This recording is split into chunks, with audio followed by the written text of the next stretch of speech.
For the first time, the government has set out clearly how it intends to remove the legal protections that disabled children and their families have relied on for almost half a century. These aren't minor administrative changes, and it's clear that the views of parents and disabled children have been ignored.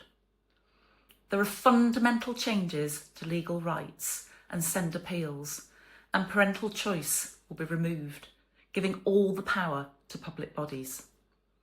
Set in contrast to the new Hillsborough law, this looks like a government with two very different faces. These plans will cause serious harm to children and young people with special educational needs and disabilities. We need to take action together.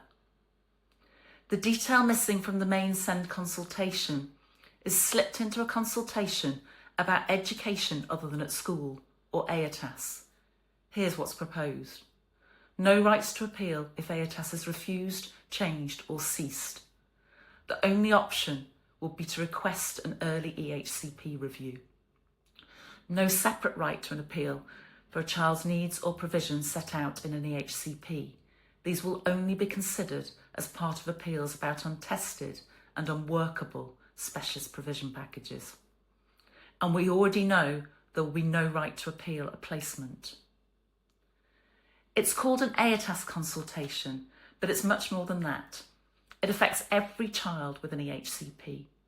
These proposals would see what is now enforceable provision stripped from an EHCP and placed in one of the proposed individual support plans. You can't appeal an ISP, only set out on a convoluted complaints process.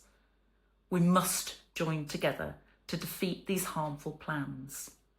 Here are 3 things you can do right now. First, sign the petition to protect SEND legal rights. Share it with everyone you know. Tell them what the loss of rights would mean for your child. Second, respond to SNJ's survey. It asks the questions the government's consultation didn't. We've had nearly 400 responses and we want to get to at least 1,000. Third, respond to the EOTAS consultation, even if your child doesn't have EOTAS. If they have an EHCP, it will affect them.